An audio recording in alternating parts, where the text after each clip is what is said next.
Health plus programme ਤੁਹਾਡਾ ਸਭ ਦਾ ਸਵਾਗਤ ਹੈ। ਅੱਜ ਅਸੀਂ ਤੁਹਾਨੂੰ ਲੈ ਕੇ ਚੱਲ ਰਹੇ ਹਾਂ ਅਮਨ ਮਨਰੋਗ ਹਸਪਤਾਲ ਅਤੇ ਨਸ਼ਾ ਛਡਾਊ ਕੇਂਦਰ, ਜੋ ਕਿ opposite truck union main Hoshiarpur road Phagwara ਵਿਖੇ ਹੈ। ਇਹ ਹਸਪਤਾਲ ਨਸ਼ੇ ਦੇ ਮਰੀਜ਼ਾਂ ਲਈ ਕਿਸੇ ਵਰਦਾਨ ਤੋਂ ਘੱਟ ਨਹੀਂ ਹੈ। ਹਜ਼ਾਰਾਂ ਦੀ ਗਿਣਤੀ ਵਿੱਚ ਮਰੀਜ਼ ਇੱਥੋਂ ਨਸ਼ਾ ਛੱਡ ਚੁੱਕੇ ਹਨ। ਇੱਥੇ ਮਰੀਜ਼ਾਂ ਨੂੰ ਇਲਾਜ ਦੇ ਦੌਰਾਨ ਤੋੜ ਨਹੀਂ ਲੱਗਦੀ। ਇੱਥੇ ਮਰੀਜ਼ਾਂ ਨੂੰ ਦਾਖਲ ਕਰਕੇ ਜਾਂ ਬਿਨਾਂ ਦਾਖਲ ਕੀਤੇ ਵੀ ਨਸ਼ਾ ਛਡਾਉਣ ਦੀ ਸੁਵਿਧਾ ਉਪਲਬਧ ਹੈ।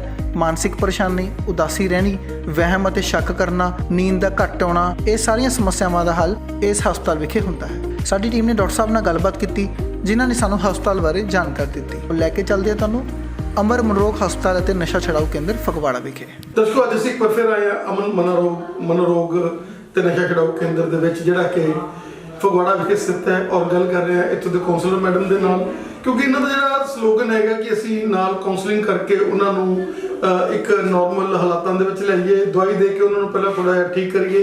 ਇਹ ਦੋਨੇ ਚੀਜ਼ਾਂ ਦਾ ਸੁਮੇਲ ਦੇ ਨਾਲ ਅਸੀਂ ਮਤਲਬ ਜਿਹੜਾ ਹੈਗਾ ਪੇਸ਼ੈਂਟ ਦਾ ਇਲਾਜ ਕਰੀਏ, ਇਸ ਤਰੀਕੇ ਦਾ ਇਹਨਾਂ ਦਾ ਟ੍ਰੈਂਡ ਹੈਗਾ। ਮੈਡਮ, ਤੁਹਾਡਾ ਸਵਾਗਤ ਹੈ ਸਾਡੇ ਸਪੈਸ਼ਲ ਸ਼ੋਅ 'ਚ। Thank you sir. ਮੈਡਮ, ਜਿਸ ਤਰੀਕੇ ਨਾਲ ਕਾਉਂਸਲਿੰਗ ਦੀ ਆਪਾਂ ਗੱਲ ਕਰੀਏ ਤਾਂ ਇੱਕ ਬਹੁਤ ਮੇਜਰ ਪਾਰਟ ਹੈ ਨਸ਼ਾ ਛਡਾਉਣ ਦੇ ਵਿੱਚ, ਔਰ ਤੁਸੀਂ ਇੱਥੇ ਉਹ ਅਦਾ ਕਰ ਰਹੇ ਹੋ। ਕੀ ਕਹਿਣਾ ਚਾਹੋਗੇ ਕਿ ਕਿਸ ਤਰੀਕੇ ਦੇ ਨਾਲ ਜਦੋਂ ਪੇਸ਼ੈਂਟ ਆਉਂਦਾ ਬੜਾ ਘਬਰਾਇਆ ਹੋਇਆ, ਬੜਾ ਉਹਦੇ ਮਾਈਂਡ ਦੇ ਵਿੱਚ ਬੜੀਆਂ ਗੱਲਾਂ ਹੁੰਦੀਆਂ, ਜਿਹੜਾ ਕਿ ਉਹ ਆਪਦੇ ਫੈਮਿਲੀ ਨਾਲ ਵੀ ਨਹੀਂ ਸ਼ੇਅਰ ਕਰਦਾ ਔਰ ਤੁਹਾਡੇ ਨਾਲ ਆ ਕੇ ਸ਼ੇਅਰ ਕਰ ਦਿੰਦਾ, ਕੀ ਕਹਿਣਾ ਚਾਹੋਗੇ? ਫਸਟ ਆਫ ਆਲ, ਕਾਉਂਸਲਿੰਗ ਇਹ ਸ਼ੁੱਡ ਬੀ ਲਾਈਕ ਕੌਨਫੀਡੈਂਸ਼ੀਅਲ।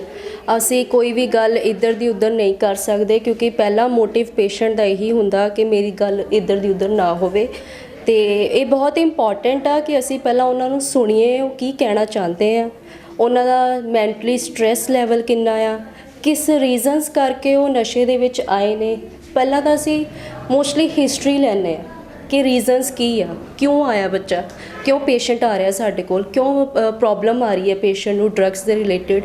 ਫਿਰ ਉਸ ਤੋਂ ਬਾਅਦ ਅਸੀਂ ਕੰਟੀਨਿਊ ਕਰਦੇ ਹਾਂ। ਔਰ ਮੈਡਮ, ਜਿਸ ਤਰੀਕੇ ਦੇ ਨਾਲ ਇਸ ਹਸਪੀਟਲ ਦੇ ਵਿੱਚ ਤੁਹਾਡੇ ਕੋਲ ਸਪੈਸ਼ਲਾਈਜ਼ਡ ਡਾਕਟਰਸ ਹੈਗੇ ਆ, ਉਹਨਾਂ ਦੇ ਨਾਲ ਵੀ ਤੁਹਾਡੀ ਕੰਪਲੀਮੇਸ਼ਨ ਹੁੰਦੀ, ਡਾਕਟਰਸ ਦੇ ਨਾਲ ਵੀ, ਔਰ ਡਾਕਟਰ ਤੇ ਤੁਸੀਂ ਮਿਲ ਕੇ, ਕਿਉਂਕਿ ਉਹ ਚੀਜ਼ਾਂ ਕਈ ਵਾਰੀ ਇਹ ਹੁੰਦਾ ਕਿ ਉਹ ਪੇਸ਼ੈਂਟ ਜਿਹੜਾ ਹੈਗਾ ਉਹ ਇੰਨਾ ਘਬਰਾਇਆ ਹੁੰਦਾ, ਇੰਨੇ ਪ੍ਰੈਸ਼ਰ 'ਚ ਹੁੰਦਾ, ਉਹਦੇ ਅਟੈਂਡੈਂਟਸ ਨੂੰ ਤੁਸੀਂ ਕਾਉਂਸਲ ਕਰਦੇ ਹੋ, ਉਹਨਾਂ ਨੂੰ ਵੀ ਕਹਿੰਦੇ ਹੋ ਭਾਈ ਕੋਈ ਗੱਲ ਨਹੀਂ, ਇਹਦਾ ਕੋਈ ਕਸੂਰ ਨਹੀਂਗਾ, ਇਹ ਨਸ਼ਾ ਜੇ ਖਾਂਦਾ ਤਾਂ ਇਹਨੂੰ ਇੱਕ ਬਿਮਾਰੀ ਆ। ਜੀ ਹਾਂਜੀ, ਇਹ ਨਸ਼ੇ ਵਿੱਚ ਜਾਣ ਦੇ ਬਹੁਤ ਸਾਰੇ ਰੀਜ਼ਨਸ ਆ। ਪਹਿਲਾ ਫੈਮਿਲੀ ਸਟਰੈਸ, ਦੂਜਾ ਕਿ ਅੱਜ ਕੱਲ੍ਹ ਅਨਇੰਪਲੋਇਮੈਂਟ ਬਹੁਤ ਆ, ਤੀਜੀ ਗੱਲ ਆ ਕਿ ਆਪਣੇ ਰਿਲੇਸ਼ਨਸ਼ਿਪਸ ਨੂੰ ਬਹੁਤ ਜ਼ਿਆਦਾ ਮਾਇਨੇ ਦਿੰਦੇ ਆ। ਪੇਸ਼ੈਂਟ ਆਉਂਦੇ ਆ ਜਿਨ੍ਹਾਂ ਨੂੰ ਬਹੁਤ ਸਾਰੀ ਪ੍ਰੋਬਲਮਸ ਆਉਂਦੀਆਂ, ਔਰ ਇਹਨਾਂ ਰੀਜ਼ਨਸ ਕਰਕੇ ਉਹ ਨਸ਼ੇ ਦੇ ਵਿੱਚ ਜਾਂਦੇ ਆ। ਇਸ ਰੀਜ਼ਨਸ ਨੂੰ ਅਸੀਂ ਦੇਖਦੇ ਹਾਂ ਪਲੱਸ ਪਰਖਦੇ ਹਾਂ। ਦੈਟਸ ਵਾਈ ਅਸੀਂ ਨਸ਼ਾ ਛੁਡਾਊ ਕੇਂਦਰ ਬਣਾਇਆ ਆ, ਤਾਂ ਕਿ ਹਰ ਇੱਕ ਵਿਅਕਤੀ ਜਿਹੜਾ ਆ ਥੋੜ੍ਹਾ ਬਹੁਤ ਆਪਣੇ ਆਪ ਨੂੰ ਇੰਪਰੂਵ ਕਰ ਸਕੇ। ਐਂਡ ਫਸਟ ਆਫ ਆਲ ਮੈਂ ਕੈਜੂਅਲੀ ਪਹਿਲਾਂ ਤਾਂ ਪਰਸਨਲ ਕੁਐਸਚਨਸ ਹੀ ਪੁੱਛਦੀ ਹਾਂ, ਬਿਕਾਜ਼ ਪਹਿਲੀ ਗੱਲ ਤਾਂ ਇਹ ਕੌਨਫੀਡੈਂਸ਼ੀਅਲ ਹੁੰਦਾ। ਦੂਜਾ, ਮੈਨੂੰ ਪਤਾ ਕਿ ਪੇਸ਼ੈਂਟ ਜਦ ਤੱਕ ਆਪਣੇ ਆਪ ਨੂੰ ਨੋਰਮਲਾਈਜ਼ ਨਹੀਂ ਕਰ ਸਕਦਾ, ਉਦੋਂ ਤੱਕ ਅਸੀਂ ਉਹਨੂੰ ਜ਼ਿਆਦਾ ਪਰਸਨਲ ਕੁਐਸਚਨਸ ਵੀ ਨਹੀਂ ਪੁੱਛ ਸਕਦੇ। ਜਦੋਂ ਮੈਨੂੰ ਪਤਾ ਲੱਗ ਜਾਂਦਾ ਕਿ ਹਾਂ ਪੇਸ਼ੈਂਟ ਥੋੜ੍ਹਾ ਹੋ ਚੁੱਕਾ, ਨੋਰਮਲ ਹੋ ਗਿਆ ਆ, ਆਪਣੀ ਗੱਲ ਕਰ ਸਕਦਾ ਆ, ਫਿਰ ਅਸੀਂ ਥੋੜ੍ਹੇ ਪਰਸਨਲ ਕੁਐਸਚਨਸ 'ਚ ਆਉਂਦੇ। ਸਮਟਾਈਮਸ ਫੈਮਿਲੀ ਮੈਂਬਰਸ ਵੀ ਨਾਲ ਆਉਂਦੇ ਨੇ, ਉਹ ਵੀ ਉਹਨਾਂ ਦੀ ਵੱਖਰੀ ਪਹਿਲਾਂ ਗੱਲ ਰੱਖੀ ਜਾਂਦੀ ਆ। ਪਹਿਲਾਂ ਪੇਸ਼ੈਂਟ ਤੋਂ ਪੁੱਛਿਆ ਜਾਂਦਾ ਆ, ਫਿਰ ਫੈਮਿਲੀ ਮੈਂਬਰ ਤੋਂ ਵੀ ਪੁੱਛਿਆ ਜਾਂਦਾ ਆ।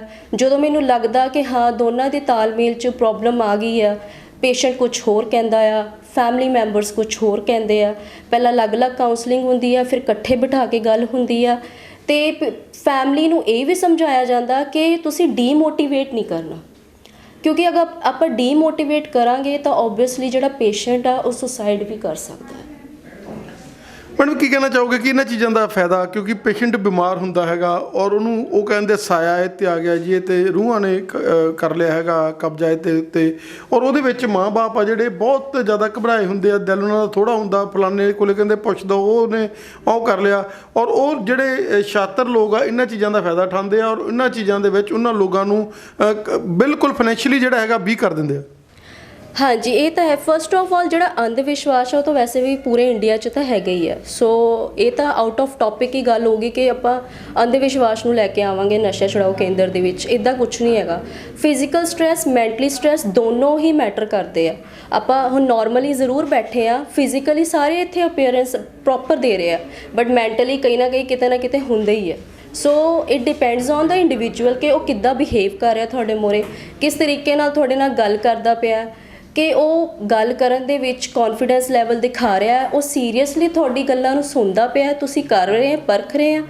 ਔਰ ਰਹੀ ਗੱਲ ਅੰਧ ਵਿਸ਼ਵਾਸ ਦੀ, ਤਾਂ ਮੈਂ ਇਹੀ ਕਹੂੰਗੀ ਕਿ ਅੰਧ ਵਿਸ਼ਵਾਸ ਸਾਰੇ ਹੀ ਬਣਦੇ ਪਏ ਅੱਜ ਕੱਲ੍ਹ, ਇਹਦਾ ਕੋਈ ਮੈਟਰ ਨਹੀਂ ਕਰਦਾ ਇਸ ਫੀਲਡ ਦੇ ਨਾਲ। ਅਤੇ ਜਿਹੜੇ ਪੇਰੈਂਟਸ ਆ, ਜਿਹੜੇ ਮਾਂ-ਬਾਪ ਇਹ ਸੋਚਦੇ ਆ ਅਸੀਂ ਬਾਬਿਆਂ ਤੋਂ ਲੈ ਜਾਈਏ, ਅਸੀਂ ਕਿਸੇ ਮਾਤਾ ਤੋਂ ਲੈ ਜਾਈਏ, ਇੱਦਾਂ ਦਾ ਕੁਛ ਨਹੀਂ ਹੁੰਦਾ। ਕਿਉਂਕਿ ਜੋ ਵੀ ਹੁੰਦਾ ਉਹ ਹਿਊਮਨ ਬੀਇੰਗਸ ਦੇ ਬ੍ਰੇਨ ਨੇ ਕਰਨਾ, ਅਤੇ ਦਿਲ ਅਤੇ ਦਿਮਾਗ ਜਿਹੜਾ ਕੰਬੀਨੇਸ਼ਨ ਬਣਾਇਆ ਇਹ ਵੀ ਨਹੀਂ ਹੁੰਦਾ, ਜੋ ਹੁੰਦਾ ਸਿਰਫ ਬ੍ਰੇਨ ਹੁੰਦਾ। Thank you madam. ਵੈਲਕਮ। ਗੱਲ ਕਰ ਰਹੇ ਹਾਂ ਅਸੀਂ ਡਾਕਟਰ ਸਾਹਿਬ ਦੇ ਨਾਲ, ਜਿਹੜੇ ਇੱਥੇ ਲੰਬੇ ਸਮੇਂ ਤੋਂ ਸੇਵਾ ਨਿਭਾ ਰਹੇ ਨੇ, ਔਰ ਸੈਂਕੜਿਆਂ ਦੀ ਗਿਣਤੀ ਦੇ ਵਿੱਚ ਉਹ ਪੇਸ਼ੈਂਟ ਜਿਹੜੇ ਬਿਲਕੁਲ ਆਪਣੀ ਜ਼ਿੰਦਗੀ ਤੋਂ ਹੱਥ ਧੋ ਬੈਠੇ ਸੀਗੇ, ਜਿਨ੍ਹਾਂ ਦੇ ਪੇਰੈਂਟਸ ਨੂੰ ਲੱਗਦਾ ਸੀਗਾ ਕਿ ਦੇ are going to die, they are going to out of control, ਔਰ ਉਹਨੂੰ ਕਦੇ ਸਹੀ ਨਹੀਂ ਹੋਣਗੇ। ਉਹਨਾਂ ਪੇਸ਼ੈਂਟ ਨੂੰ ਨਵੀਂ ਜ਼ਿੰਦਗੀ ਦਿੱਤੀ ਸੀ ਡਾਕਟਰ ਸਾਹਿਬ ਨੇ। ਔਰ ਡਾਕਟਰ ਸਾਹਿਬ, ਤੁਹਾਡਾ ਸਵਾਗਤ ਹੈ ਸਾਡੇ ਸਪੈਸ਼ਲ ਸ਼ੋਅ 'ਚ। ਥੈਂਕ ਯੂ ਜੀ, ਬਹੁਤ ਬਹੁਤ ਧੰਨਵਾਦ। ਡਾਕਟਰ ਸਾਹਿਬ, ਜਿਸ ਤਰੀਕੇ ਦੇ ਨਾਲ ਤੁਸੀਂ ਡਬਲ ਤੜਕਾ ਲਗਾਉਂਦੇ ਹੋ, ਇੱਕ ਤਾਂ ਪਹਿਲਾਂ ਕਾਉਂਸਲਿੰਗ, ਫਿਰ ਤੁਹਾਡਾ ਮੈਡੀਸਨ। ਪਹਿਲਾਂ ਮੈਡੀਸਨ ਦੇ ਕੇ ਜਦੋਂ ਪੇਸ਼ੈਂਟ ਆਉਂਦਾ ਇੰਨੀ ਜ਼ਿਆਦਾ ਮਾੜੀ ਹਾਲਾਤਾਂ 'ਚ ਹੁੰਦਾ ਕਿ ਉਹਨੂੰ ਇੱਕ ਵਾਰੀ ਮੈਡੀਸਨ ਦੇ ਕੇ ਨੋਰਮਲ 'ਚ ਲੈ ਕੇ ਆਇਆ ਜਾਂਦਾ। ਨੋਰਮਲ 'ਚ ਲਿਆਉਣ ਤੋਂ ਬਾਅਦ ਜਦੋਂ ਉਹਨੂੰ ਥੋੜ੍ਹੀ ਜਿਹੀ ਨੋਰਮੇਸੀ ਆਉਂਦੀ ਹੈ, ਉਸ ਤੋਂ ਬਾਅਦ ਤੁਸੀਂ ਕਾਉਂਸਲਿੰਗ ਕਰਕੇ ਉਹਦੇ ਮਨ ਦੇ ਭਾਵ ਸਮਝ ਕੇ ਉਹਨੂੰ ਉਸ ਤਰੀਕੇ ਦੇ ਨਾਲ ਹੈਂਡਲ ਕਰਕੇ, ਅਤੇ 2-3 ਮਹੀਨਿਆਂ ਦੇ ਵਿੱਚ ਜਿਹੜਾ ਹੈਗਾ ਉਹ ਬਿਮਾਰੀ ਜਿਹਦੇ ਤੋਂ ਉਹ ਗ੍ਰਸਤ ਹੁੰਦਾ ਬਹੁਤ ਲੰਬੇ ਸਮੇਂ ਤੋਂ, ਉਹ ਤੋਂ ਤੁਸੀਂ ਉਹਨੂੰ ਨਿਜਾਤ ਦਿਲਾ ਦਿੰਦੇ। ਕੀ ਕਹਿਣਾ ਚਾਹੋਗੇ? ਸਭ ਤੋਂ ਪਹਿਲਾਂ ਕਿ ਸਾਡੇ ਕੋਲ ਜਿਹੜਾ ਵੀ ਪੇਸ਼ੈਂਟ ਆਉਂਦਾ, ਸਭ ਤੋਂ ਪਹਿਲਾਂ ਅਸੀਂ ਕਾਉਂਸਲਿੰਗ ਕਰਦੇ ਹਾਂ। ਸਾਨੂੰ ਉਹਦਾ ਪਤਾ ਤਾਂ ਚੱਲੇ ਉਹਦੇ ਦਿਮਾਗ 'ਚ ਐਕਚੁਅਲ 'ਚ ਚੱਲਦਾ ਕੀ ਪਿਆ। ਸਾਨੂੰ ਮਤਲਬ ਉਹ ਡਿਪਰੈਸ਼ਨ 'ਚ ਆ, ਕੀ ਹੈ ਉਹਦੇ ਨਾਲ, ਕੀ ਹੋ ਰਿਹਾ, ਕਿ ਉਹ ਨਸ਼ੇ ਵੱਲ ਨੂੰ ਗਿਆ ਹੀ ਕਿਉਂ। ਪਹਿਲਾਂ ਤਾਂ ਅਸੀਂ ਉਹ ਦੇਖਣਾ, ਫਿਰ ਉਸ ਤੋਂ ਬਾਅਦ 'ਚੋਂ ਅਸੀਂ ਮੈਡੀਸਿਨ ਸ਼ੁਰੂ ਕਰੀ ਦੀ ਉਹਦੇ ਹਿਸਾਬ ਨਾਲ ਕਿ ਉਹਨੂੰ ਕਿੰਨੀ ਡੋਜ਼ ਦੀ ਲੋੜ ਆ, ਕਿ ਉਹਦਾ ਪਿੱਛੇ ਉਹਦੀ ਹਿਸਟਰੀ ਕਿੰਨੀ ਕੁ, ਨਸ਼ਾ ਉਹਨੇ ਕਦੋਂ ਤੋਂ ਕਰਨਾ ਸ਼ੁਰੂ ਕੀਤਾ, ਕਦੋਂ ਤੋਂ, ਕੀ ਉਹਦੇ ਹਿਸਾਬ ਨਾਲ ਕਰੀਦਾ ਸੀ। ਡਾਕਟਰ ਸਾਹਿਬ, ਤੁਸੀਂ ਆਪਣੀ ਡਿਗਰੀ ਕਿੱਥੋਂ ਕੀਤੀ ਔਰ ਕਿਵੇਂ ਤੁਸੀਂ ਸਕੈਟਰੀ ਦੇ ਫੀਲਡ 'ਚ ਆਏ?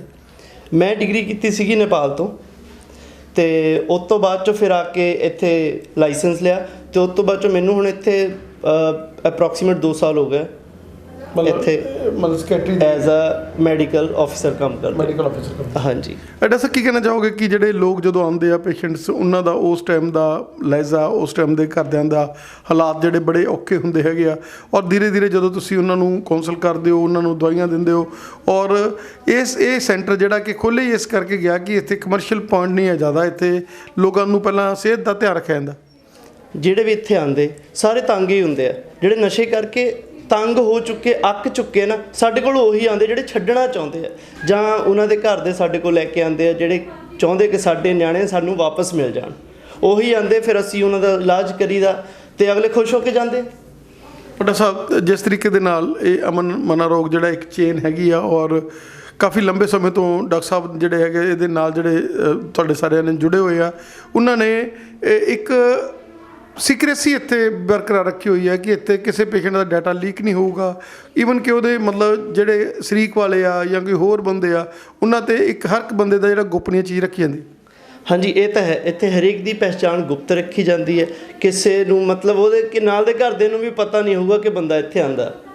ਇਹ ਜ਼ਰੂਰੀ ਹੈ ਕਿਉਂਕਿ ਕਈ ਵਾਰੀ ਬੰਦਾ ਡਰਦਾ ਹੁੰਦਾ, ਮੈਂ ਜਾਣਾ ਹੀ ਨਹੀਂ, ਫਿਰ ਲੋਕਾਂ ਨੂੰ ਪਤਾ ਲੱਗੇਗਾ ਕਿ ਮੈਂ ਇਹ ਕੰਮ ਕਰਦਾ। ਅਗਲਾ ਮੰਨੋ ਤਾਂ ਛੱਡਣਾ ਚਾਹੁੰਦਾ, ਪਰ ਚਾਹੁੰਦਾ ਨਹੀਂ ਨਾ ਕੋਈ। ਸਾਡੀ ਸੁਸਾਇਟੀ ਇੱਦਾਂ ਦੀ ਹੈ, ਉਹਨੂੰ ਨਸ਼ੇੜੀ ਕਹਿ ਕੇ ਤਾਂ ਆਪਾਂ ਬੁਲਾਈਦਾ। ਗੱਲ ਇਹ ਹੈ। ਡਾਕਟਰ ਸਾਹਿਬ, ਡੇ ਕੇਅਰਿੰਗ ਹੈ ਇਹ ਹਸਪੀਟਲ, ਜਾਂ ਕੋਈ ਮਤਲਬ ਐਡਮਿਟ ਵੀ ਕਰ ਲੈਂਦੇ ਹੋ? ਹੈਗਾ, ਸਿਰਫ ਡੇ ਓਨਲੀ ਹੈ, ਅਤੇ ਵੈਸੇ ਅਸੀਂ ਡੇ ਟਾਈਮ ਐਡਮਿਟ ਕਰੀਦਾ, ਸ਼ਾਮ ਨੂੰ ਅਸੀਂ ਫਿਰ ਡਿਸਚਾਰਜ ਕਰ ਦਈਦਾ। ਡਾਕਟਰ ਸਾਹਿਬ, ਕੀ ਤੁਹਾਡਾ ਮਾਈਂਡ ਹੈਗਾ, ਕੀ ਕਹਿਣਾ ਚਾਹੋਗੇ ਲੋਕਾਂ ਨੂੰ ਕਿ ਜਿਹੜੇ ਲੋਕ ਪਹਿਲਾਂ ਹੀ ਬੱਚਿਆਂ ਨੂੰ ਥੋੜ੍ਹਾ ਵਡਿਆ ਲੈਂਦੇ ਆ, ਬੱਚਿਆਂ ਨੂੰ ਕੰਟਰੋਲ ਨਹੀਂ ਕਰਦੇ, ਬੱਚਿਆਂ ਨੂੰ ਧਿਆਨ ਨਹੀਂ ਦਿੰਦੇ, IQ ਨਹੀਂ ਮਿਲਾਉਂਦੇ ਉਹਨਾਂ ਦੇ ਨਾਲ? ਕੀ ਕਹਿਣਾ ਚਾਹੋਗੇ ਕਿ ਪਹਿਲਾਂ ਯੰਗ ਏਜ ਦੇ ਉੱਤੇ ਹੀ ਅਗਰ ਆਪਾਂ ਇਹ ਚੀਜ਼ਾਂ ਕਰਾਂਗੇ, ਕਿਉਂਕਿ ਵੱਡੇ ਹੋ ਕੇ ਫਿਰ ਉਹਨਾਂ ਦਾ ਕੋਈ ਸਾਥੀ ਨਹੀਂ ਰਹਿੰਦਾ।